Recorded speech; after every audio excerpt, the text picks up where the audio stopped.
Hi, I'm Ethan Fiks and welcome to the second installment of my blog about left hand position.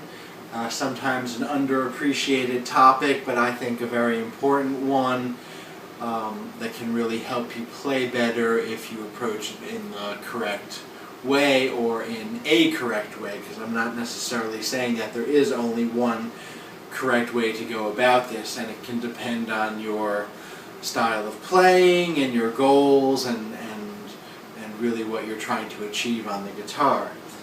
So in the last episode we talked about square versus angled hand position.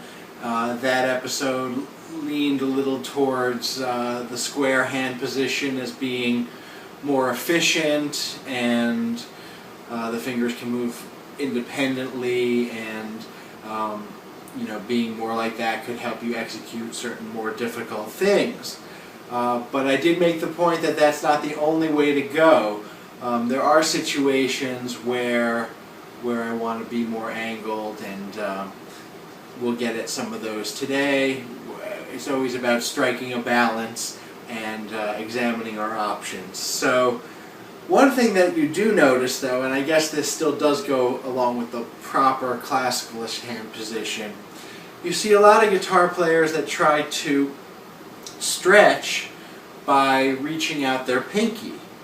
And that's cool. There are probably some players, I know there are, that have a longer, more nimble pinky than I do. But again, if we think about it, the pinky is the runt finger. It's the smallest, it's the weakest, and we are trying to stretch with the finger that is probably the least able to stretch. So if I'm like this in the more angled hand position and I reach, I can't get very far. I mean, it's hard to even get the normal 4 frets, let alone 5, right? However, if I were to rebalance my hand and put these fingers more up here, let's say, and stretch with my first finger could stretch clear off of the fretboard, past the nut to the headstock, because the first finger is a really great finger to stretch with, or I call it extend with. It can almost kind of like bend back a little bit, it can press on the side of its tip, and all of a sudden, 6 frets is not as big of a problem, whereas I see people struggling trying to do it with their pinky. So that's one thing to consider. The other thing with stretching with the pinky is I find it often causes the whole hand to shift. It causes the whole hand to follow the pinky, and that is not my favorite because it gets me out of position. I'm a bigger fan, like, if you're in a C major scale, well, any major scale, sure, we'll take C. I like that little extension to get that extra note, little extension with the first finger rather than shift with the pinky, which seems to pull my whole hand over and makes it more difficult to get going. Let me play that C scale with the first finger extension all the way through, just so you can see that and hear that.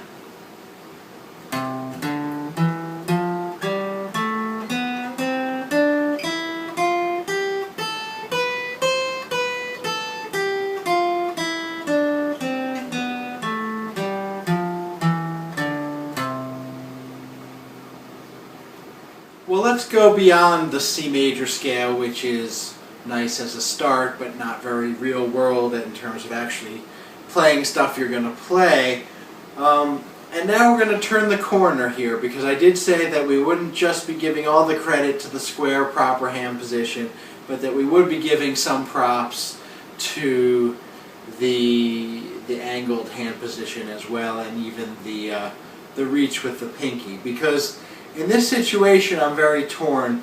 You guys know your blue shuffle pattern going from the interval of a 5th to the interval of a major 6th, right? So I'm on A and E to A and F sharp, for example, this kind of thing, which is in a million songs, Johnny B. Good possibly being the most famous, Dancing Days by Led Zeppelin, many others. Interesting point, my guitar tech told me that for Johnny B. Good, which is in B flat, that actually Chuck Berry had a Gibson that was a bit shorter scale length and made it easier for him to make all those reaches on this type of riff. So yeah, it's pretty easy in open position, but when you try to move it to a different position, say B flat like Johnny B. Good,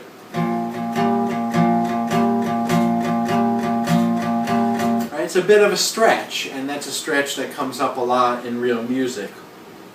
So what am I doing? I'm on the 6th fret of the low E string along with the 8th fret of the A string 2 times, and then the 6th fret of the E string with the 10th fret of the A string, and we rock back and forth on that.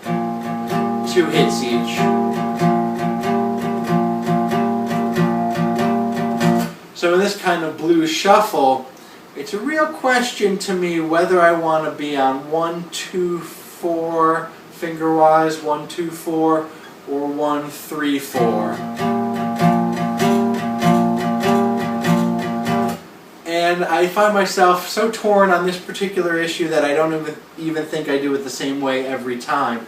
Maybe down here, where it's really spread far apart and my hand comes in at a certain angle, I like doing 1, 2, 4, but it just seems more bluesy, more casual, and not overthinking it to do the 1, 3, 4 fingers on this. And when you shift,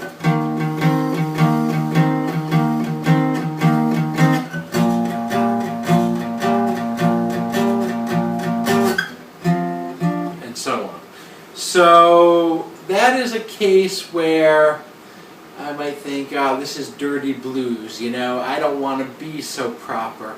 I don't want to be like, I don't know if you've ever heard like someone trained in musical theater trying to sing a rock song, and it sounds all like, whoa, and you know, too light, too dainty, not the grit and kind of the unschooled sound that we really want. I don't want to be like that on guitar with everything too light and dainty. So we're turning the corner here, and I think that on stuff like the blues shuffle and that kind of stretch, I might lean towards the 1, 3, 4 for authenticity and for that grit and for the sake of not being too proper, but in a sense having character and just doing it the brute force way.